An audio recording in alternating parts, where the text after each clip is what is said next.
guys, welcome back to another one. Lately, we've been getting a few requests to do some more Coyote loads, so that's what we're going to do here, or Predator loads in general. We're not using the common stuff like number 4 buck or number 2 buck today.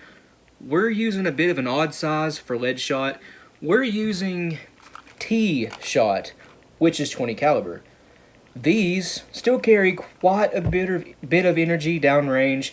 Not quite as much as the 4 buck or 2 buck would, but still quite a bit of energy. If you've never heard of T-shot, well, it's really common with steel, especially in 10 gauge, but lead T-shot not so common anymore. It used to be a lot more common back in the day when you could still use lead shot for waterfowl hunting. That is long gone, so not a lot of companies put out lead T-shot anymore. It's pretty much done on a custom basis. It's really hard to find factory loads that are T-shot or BBB lead, triple B, something like that. A little bit hard to find. That being said, lead BB loads are still fairly common. Winchester loads a 20 gauge lead BB shot load in 2 3/4 inch and marketed as a home defense load. And that's pretty good home defense medicine. Lead BB shot, yeah. I totally use that. This was sent to us by Martin, so big thanks to Martin. He's actually supplied us with all kinds of weird shot types in lead that we just otherwise probably wouldn't have access to. I really hadn't ever considered getting lead T-shot, but I have some and I'm really liking it. So the components we're going to use are, well, we're using a Remington hull. And no, this is not a new primed hull. I have trimmed this down from a 3.5.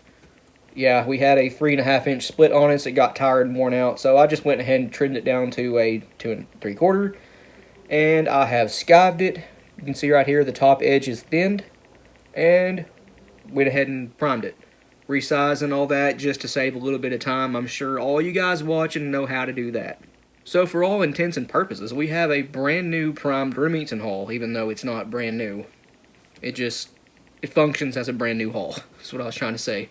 We're going to be using long shot powder, 29. We are going to try to get this up to around 1300 FPS. This is a 1.4 ounce load. With the lead shot only, it's a 1.37 ounce load, so just a hair under ounce and 3/8. With the buffer, it's going to bring it up to a 1.4 ounce load, though. And again, we want to get that up to about 1300 FPS.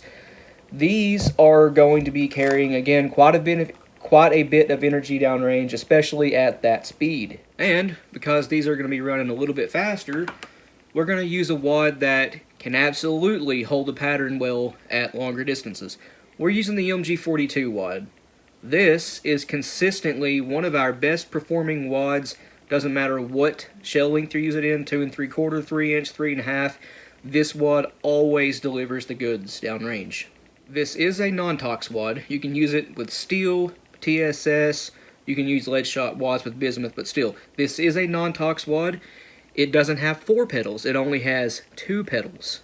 You can see the one splitter right here. None right here. Yep, 2 pedals, and they are stitched. They open up whenever the wad leaves the barrel. And I think that is what attributes it to very good patterns. This is also one of our best performing buckshot wads. Wade Rush and Roger Atkins has done a lot of testing with these, and across the board we have proven that this is one of the best wads for buckshot. And lastly, we're using Ballistic Products mix number 47 buffer. If you don't have this, any of their buffers will work. I do like their BSB buffer the best, but the mix number 47 is a very close second. All 3 will work interchangeably, though. They'll all work well, too. If you're using Precision Reloading's buffer, I would back down the charge half a grain.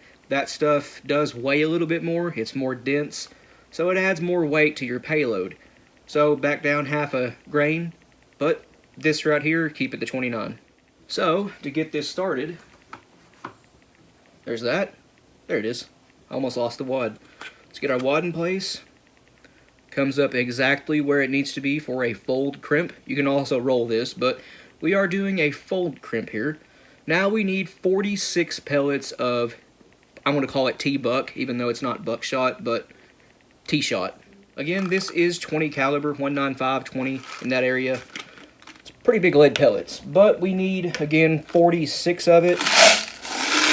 Instead of counting, you could just dump these in there until it weighs about 1.36, 1.37, and that's 46 pellets. Why are we using 46 pellets? Well, because that's what fits in the UMG 42 wad if you stack them in layers. You might be able just to dump these in there and get a few more, but I like to stack my pellets, even the small pellets like this, because it tends to create better patterns downrange rather than just throwing them in there and letting them find their own way.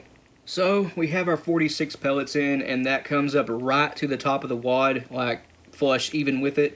And we have an even stack across the top. Now, we just need some mix number 47 buffer. This being small pellets, it won't take up that much buffer at all. But where is my scoop? There it is. I'll let you know exactly how much it is. There's one level scoop. So that took 2 level scoops of the Lee 2.2 cc dipper worth of BPI buffer. And, well, we're pretty much ready to crimp this. I have one right here. Exact same data inside of it, and the crimp came out excellent. No overshot card needed. 6-point crimp. So backstation of the Lee load all. And final crimping. Oh yeah. That is a good crimp. These Remington hulls tend to always crimp really, really well. I love Remington hulls. They do crimp a lot better than the Shadats and Fiocchis, stuff like that. The plastic is a little bit thicker, and it holds crimp memory better than those. But, like most hulls, the Lee Loadall cannot put a taper on it, so I'll hit that with a GOT BN2 off camera, just to give it a little bit of a taper. Why not? And now, you can see that nice smooth rolled edge on top, thanks to the GOT BN2. And I have had requests on letting you guys know how to spell that. It's G-A-E-P, GOT BN2. You can get them from Ballistic Products or their own website, but that's what it does. That will feed in any autoloader or pump. And what those are, it's a crimp finisher, fold crimp finisher. It deepens the set of the crimp just a little bit, and it creates a nice rounded edge, tapered edge on the top of the hull, which again allows for better feeding in autoloaders and pumps. Very handy tool to have, and you can also just straight up roll crimp with it if you want to. This is what they look like. OMV also makes a pretty much identical tool. This one's for 10 gauge, but very, very handy tool to have. But anyway, guys, I think that's going to do it for me. Please like and subscribe. We always appreciate that. If you have any questions or comments, leave them in the comment section below, and we'll get back to you. And if you want to, go check out our Patreon. It's as low as $1 a month, and you guys get early access to content. A link to that, as well as a link to our Instagram, Brumble, and merch store will be in the description below. But, other than that, you guys take it easy, and we'll see you in the next one.